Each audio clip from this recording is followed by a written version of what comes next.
Hello everybody, welcome back to Yunus Cake Tips. Thanks for joining me again. Today we are going back to good old rose, sugar rose, the most commonly used cake decorations in the floral cake world.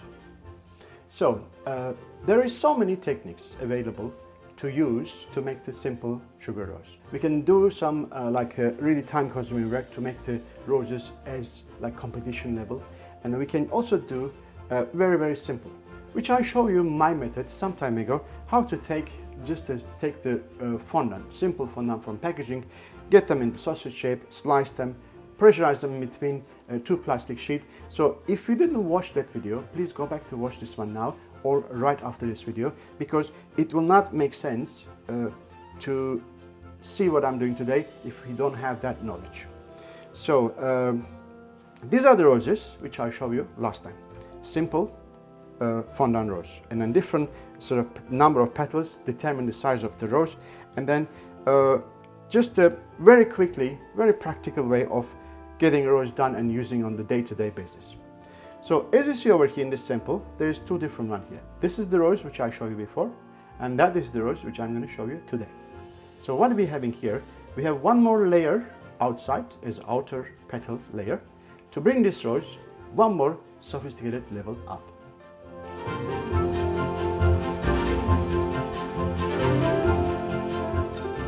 The idea is quite simple.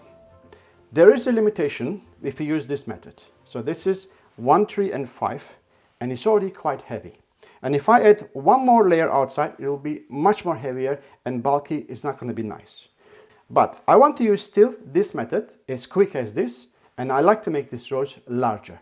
That's why I produce my outer layer petals separately and let them dry. So those petals are extremely thin, just like paper, all right, and very dry, all right. So I can produce those hundreds of it, and I can use it anytime I want. So the second point is all those petals I produce in white, because the way that how I produce those roses in two-tone, so inside darker, outside lighter, and then white could be completely outside level, because any color like blue, pink, red, or whatever, if you go from dark to light, you end up in white. So that's why white is very practical color, because I can produce for any color that I can use later on. So what we're having here is, this is not part of the tutorial. That cake is an example, show you that how the roses appear on the cake. And I have here a little bit of gum paste, or you can call it flour paste. It's a quite hard gum paste. I can also use pastillage. It is all about which kind of paste you use, relation to how much time you have. For example, if I have a gum paste, which I'm going to use now, and I need to dry it at least 1 or 2 days, it becomes like this hardened, all right?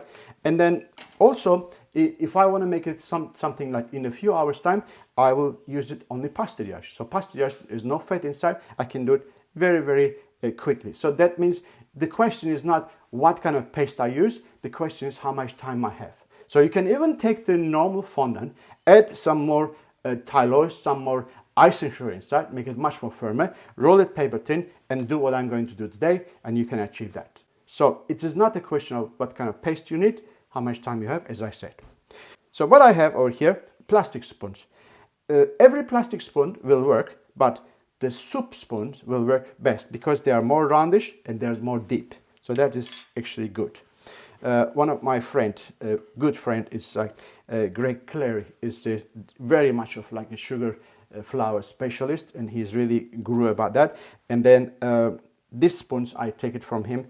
Thanks for him to do that, and then give me this idea that soup spoons are the best spoons for the plastic spoons for the making roses.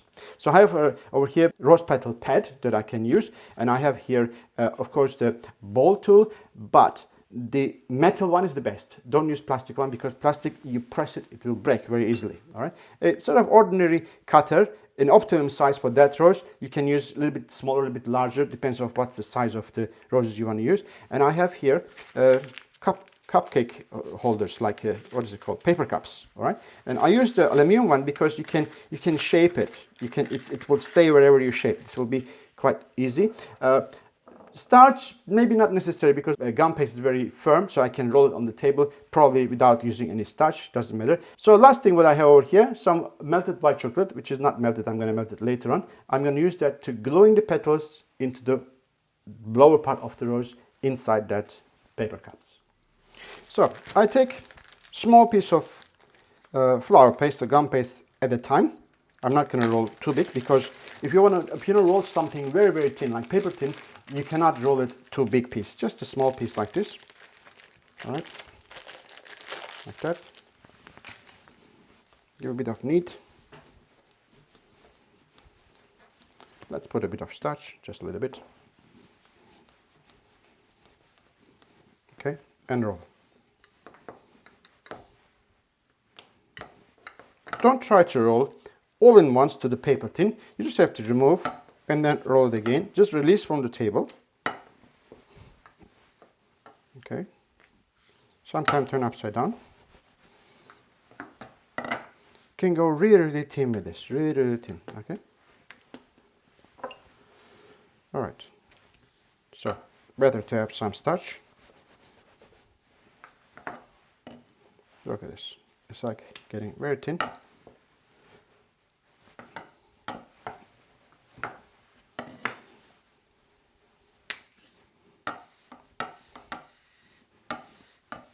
Sometimes I just glide my roller on the gum paste, but you need to have always this PVC pipe to do that. With normal other rollers, you cannot do this. All right? It helps very, very easy. All right. So I just cut my round circles.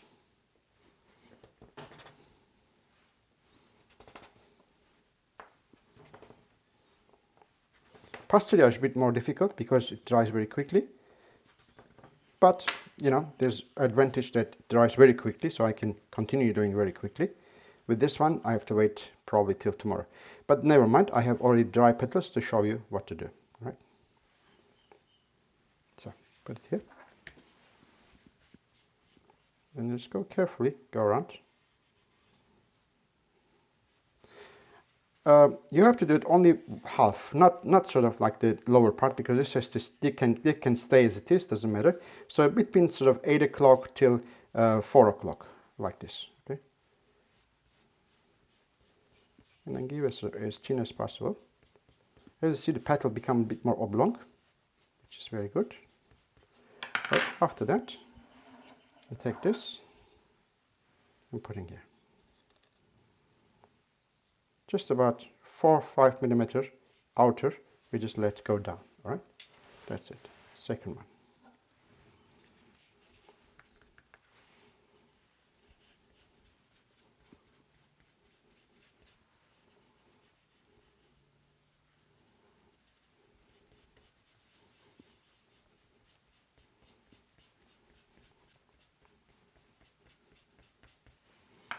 That's it.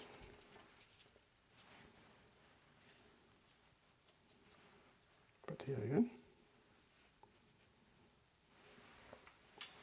Let me do one more.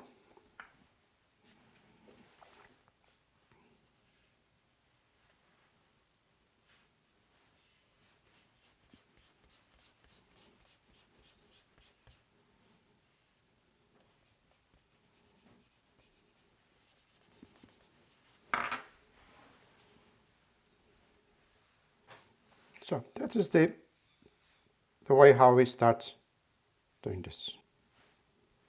All right. So as you see over here, I have all those ready dry ones. So I'm going to use this one now to complete the roses. Okay, watch this very carefully. So 1, 2, 3. I'm going to make it a little bit sort of like this. Probably a bit more sort of closer. It can open itself later when we put all those petals. That's why I like this aluminum one, because you can shape it, right? You can shape it. That's already close enough, all right? So simply, I place those roses in the middle.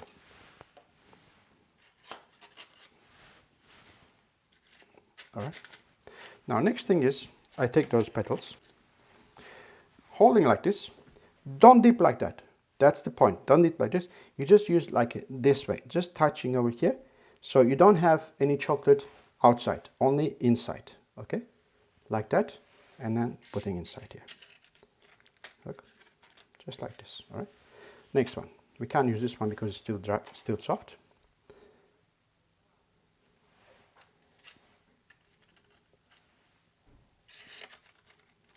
Here.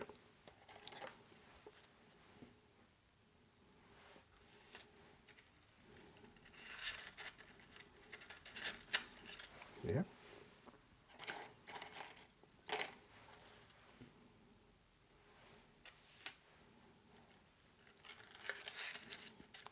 The papers are good because you can open and then place your pedal. When you release it, paper push the pedal back to the right position. That's it. So this is done. Next one.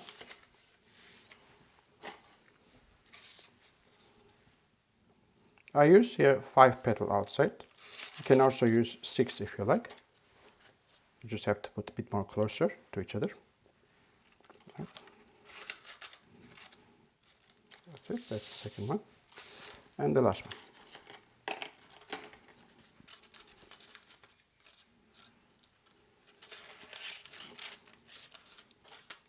Chocolate is very helpful because if you use like a egg white or glue or something, you have to wait quite a long time to get dry. This one we can just pick up right away and use it on the cake, no problem at all.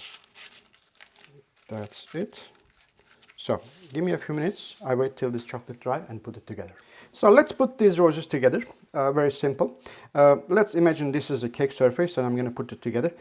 These are the spiky bits that I always prepare earlier, and I have already tens of it in my boxes. I always use them, very, very useful. So I like to start joining something together here. I will still use the white chocolate to glue because very quick. Just put one leaf over here, somewhere there. And then this one I like to place on top, like that. White chocolate is quite messy in a sense when you glue things, but when you hide the joining parts behind something else, it will make sense. Okay. So, as you see, that rose is already dry. I can pick up from the paper very easily. Paper is very useful because it's flexible. So I still use chocolate to dip and glue.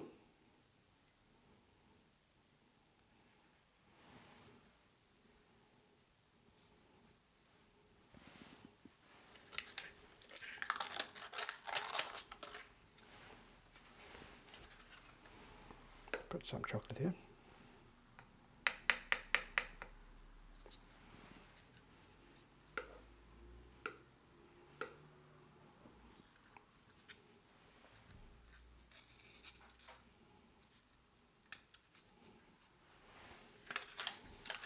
The last one. The last one comes here. All right. You can always put some small ones around. I use always white chocolate to glue roses because it's very quick.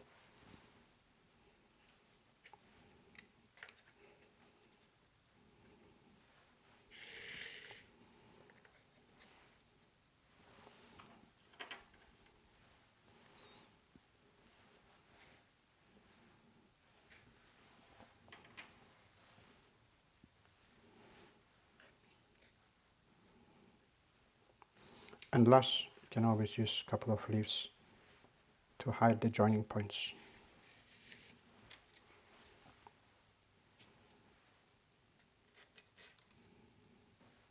That's it. So that was my tip of this week.